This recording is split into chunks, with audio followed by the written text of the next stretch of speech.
Richard Epessay. Bonjour Hortense. Bienvenue dans Bengue. Merci. Alors, Richard Epessay, bassiste, auteur, compositeur, chanteur. Vous avez commencé dans l'ombre en tant que bassiste. Je connais un producteur qui aime à dire que quand on s'appelle Richard, on est forcément un bon raciste. C'est Yabekwedi. Quand on s'appelle Richard, on est forcément un bon bassiste, comme Richard Bona, comme Richard Epessay. Oh, ben, je ne pense pas que s'appeler Richard. Il y a beaucoup d'autres bassistes qui s'appellent autrement et qui sont très bons. Oh, je pense qu'il voulait.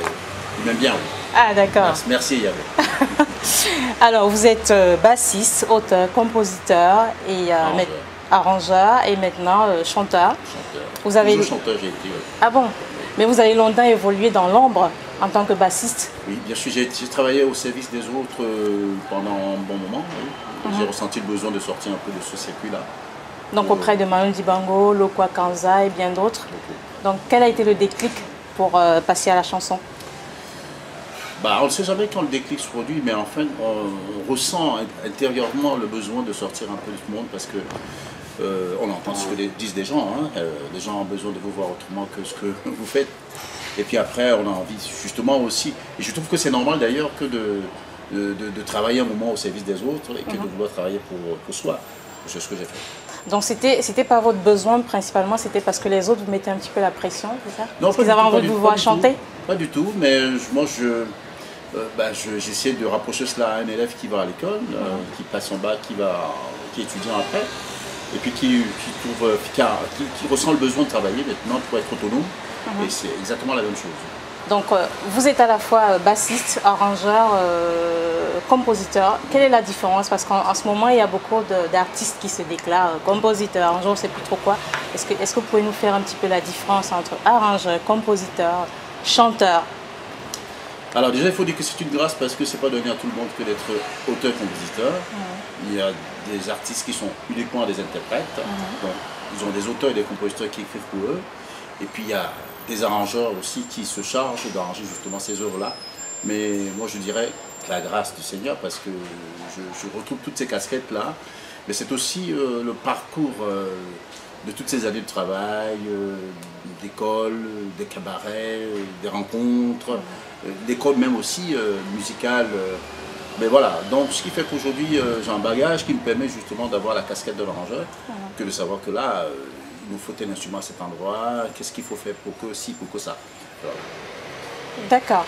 Et être bassiste, ça a toujours été votre, je veux dire, c'est un peu votre domaine de prédilection. On va dire, vous avez commencé à quel âge à jouer de la basse? Alors, j'arrive vraiment très tard à la musique, contrairement au parcours normal d'un enfant qui commence à 6 ans, à 10 ans au conservatoire.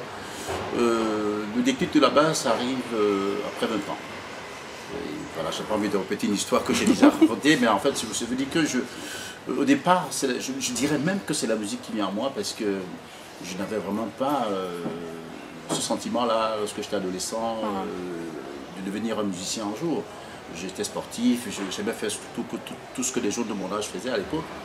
Mais après, la musique arrive et puis voilà, là, elle prend une grande place et puis elle s'installe, la progression est rapide. Et puis voilà, je sens en moi aussi qu'il y a quelque chose de musical qui habite en moi. Voilà. Et j'ai dit merci à la musique d'être venue. D'accord, ben on va regarder un de vos beaux clips qui a été tourné dans Paris.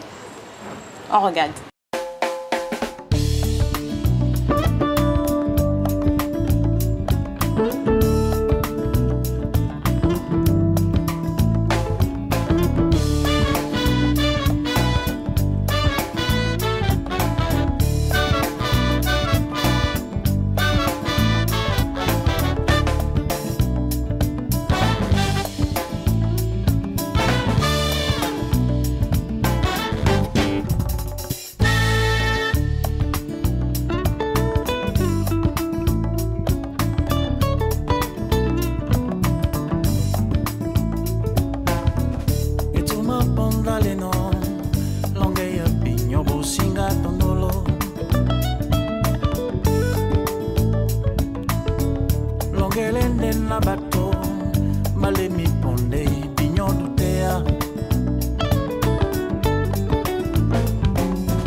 na pamo batimi binyo masoma mabunya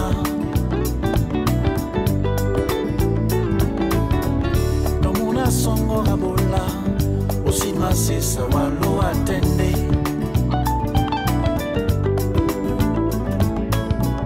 tokuma sonde kambela osimende tapa di bombe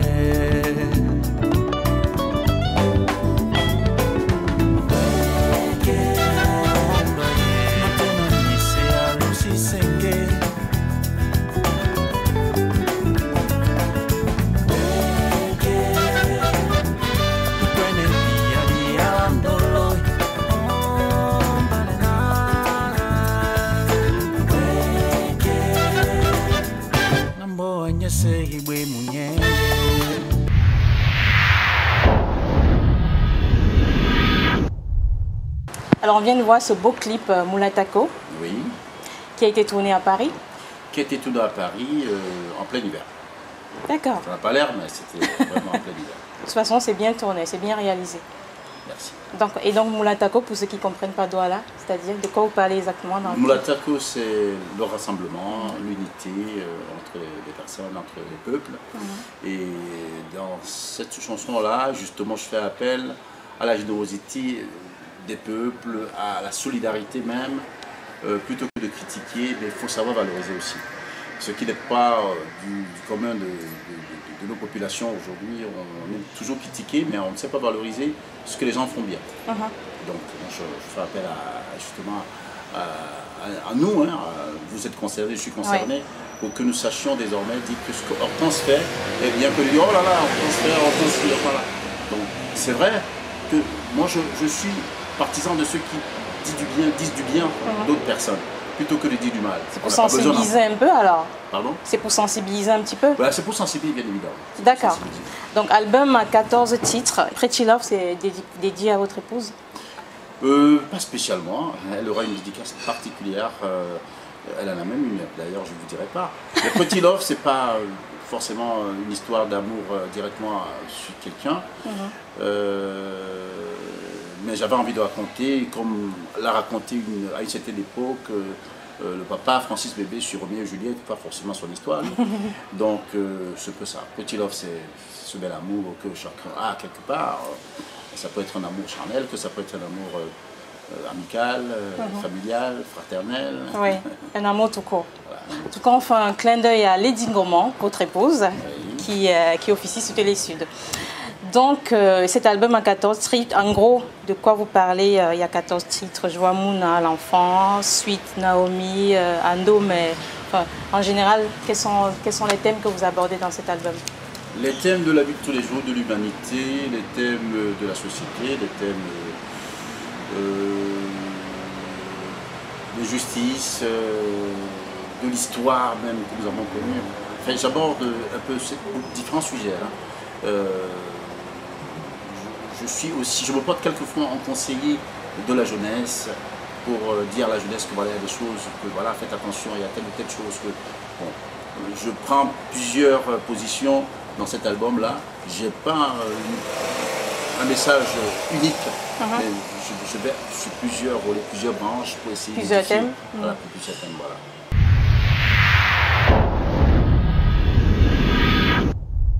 Richard Epessan, on vous a vu récemment en duo avec Kaïssa Doumbé.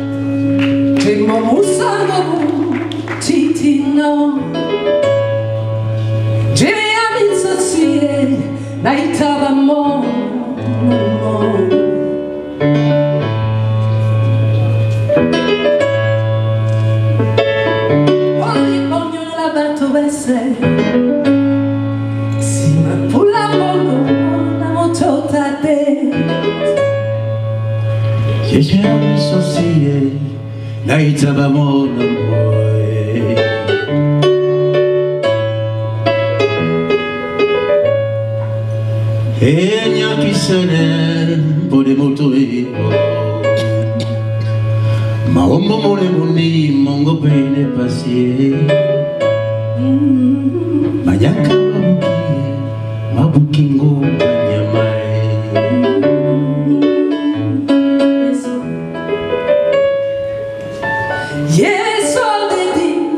sont dédiés. Et Bwana Bilande Bedalogo, c'est toi. O Mati Wane Kanyama, Kanyama.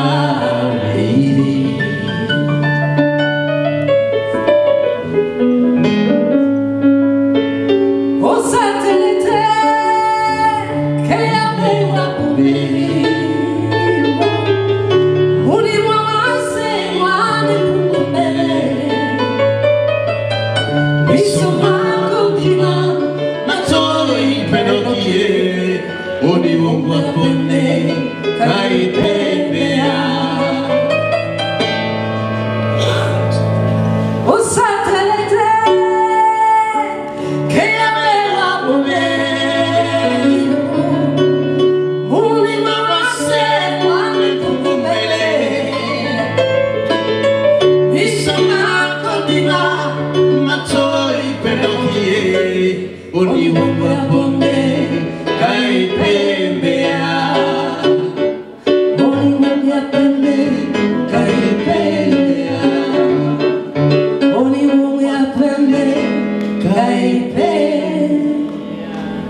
C'était beau. C'est la première fois que vous chantez en duo avec elle? Oui, bien sûr, c'est la première fois que je la connaissais, même pas avant de collaborer avec elle sur ce concert-là. On s'est connus juste après son passage à Paris l'année d'avant. C'est vrai que je la suis de loin, hein. Je la suis de loin quand je suis beaucoup d'artistes que je ne connais pas vraiment. Elle fait partie membre d'une famille de beaucoup de musiciens, d'artistes que je connais déjà pas mal. Et quels sont les autres bassistes ou artistes avec qui vous aimeriez collaborer? Je sais que vous avez déjà vu avec Manu Dibango en duo aussi dans un concert. Et quels sont les autres artistes? Moi, je suis très ouvert. Du moment que la collaboration est, je vais dire, sympathique, elle est simple, elle est saine, je suis très ouvert. Et d'ailleurs, je ne dirais pas que je voudrais collaborer avec un tel ou pas et un autre. Ce qui vient à moi, si ça convient à mes aspirations, je dois le faire, naturellement. D'accord. Alors, sous ce autre rang, quels sont les autres bassistes ou artistes que vous appréciez? Tous ceux qui sont bons. C'est-à-dire?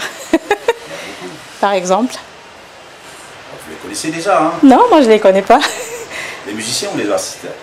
Comme vous voulez, surtout les bassistes. Alors, les bassistes dans votre domaine, oui. ont la réputation. Même africains, pas seulement camerounais. Voilà, justement. Alors, les bassistes, j'en connais beaucoup dans le monde.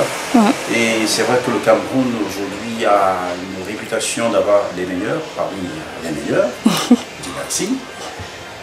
Donc pour parler que des bassistes camerounais, je citerai mes compatriotes, qui se connaissent déjà, je les mêmes. Istanguet, Chaloudin, Etienne Bapé, et beaucoup d'autres. Il y a même aussi une génération de bassistes qu'on ne connaît pas encore aujourd'hui, qui n'est pas encore très médiatisée au Cameroun.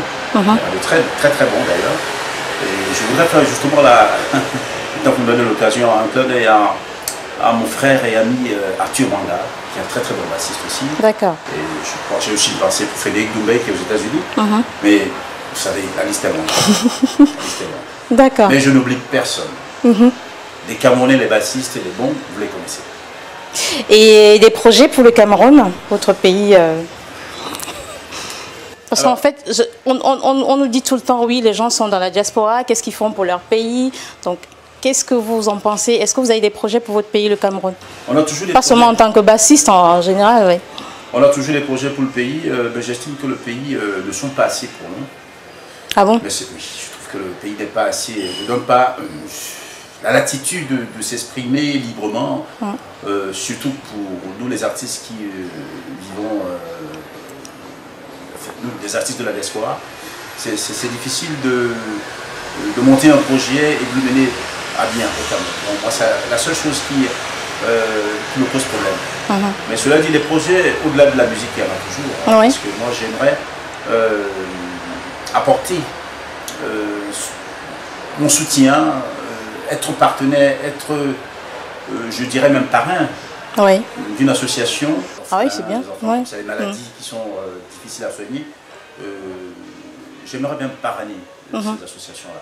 Et il faut faciliter la vie à nous, les artistes qui vivent en Occident, pour que lorsqu'on a envie de présenter des projets pour notre pays, qui peuvent être des projets très porteurs, de nous faciliter la tâche, mais aussi de développer un système de rotation qui fait que, bon voilà, il y a des artistes certes au Cameroun, mais il y a aussi des artistes qui vivent ici, qui ont besoin d'apporter une richesse au Cameroun, mais c'est difficile.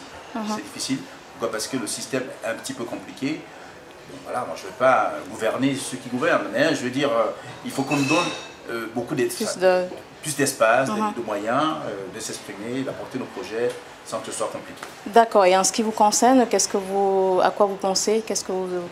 Mais artistiquement, déjà, je pense à un projet de grand concert au Cameroun. Parce que cet album n'a pas été véritablement présenté au Cameroun. Grandeur nature avec des musiciens qui viennent d'ici. Donc ça fait quand même un bout de temps qu'il est sorti. Ouais, ça fait un bout de temps qu'il est sorti, mais justement, c'est l'occasion de dire que c'est pas faute de n'avoir pas essayé. Mais je voudrais que ça se fasse parce que les gens connaissent Richard Epessay en tant que bassiste qui a accompagné un tel ou un tel. Mais Richard Epessay aujourd'hui n'est plus celui-là. Richard Epessay est désormais chanteur aussi, auteur d'un album. Il n'y a pas que ça en fait, c'est tout un système, c'est toute une équipe qui est autour de moi et j'ai envie que les gens voient ce projet comme j'ai eu à le présenter ici à Paris l'année dernière à l'occasion du concert du Morning. Mais encore une fois, il faut en avoir les moyens matériels, d'organisation, de tout ce qu'il faut, les sponsors pour transporter sur tout ce beau monde et venir faire un beau spectacle au Cameroun. La musique camerounaise est un petit peu critiquée en ce moment, enfin elle subit beaucoup de mélanges. Qu'est-ce que vous en pensez? Bon, la musique camerounaise a beaucoup évolué certes, mais elle a surtout évolué dans le mauvais sens. C'est-à-dire que aujourd'hui on a perdu un peu cette richesse des textes. La musique en elle-même n'est pas un problème, mais ce que ça véhicule qui est un problème. Oui, ben oui. Les clips qui sont traduits avec les danses en dessous de la ceinture, les textes qui sont un peu pervers, c'est ce que je déplore. Parce que moi, je suis militant de l'éducation pour la jeunesse. L'éducation, pour vraiment éduquer la jeunesse. Parce que je prends un exemple. Il faut des messages qui édifient et qui éduquent, qui enrichissent. Alors, si vous avez une génération, un enfant qui a 10 ans, ou on va dire un enfant qui a 5 ans, qui va voir un clip qui passe à la télé, qui est un peu de travers, on va dire. 20 ans plus tard, s'il n'a vu que ça, il va reproduire la même chose. Donc ça veut dire qu'on a pourri toute une génération, voire deux.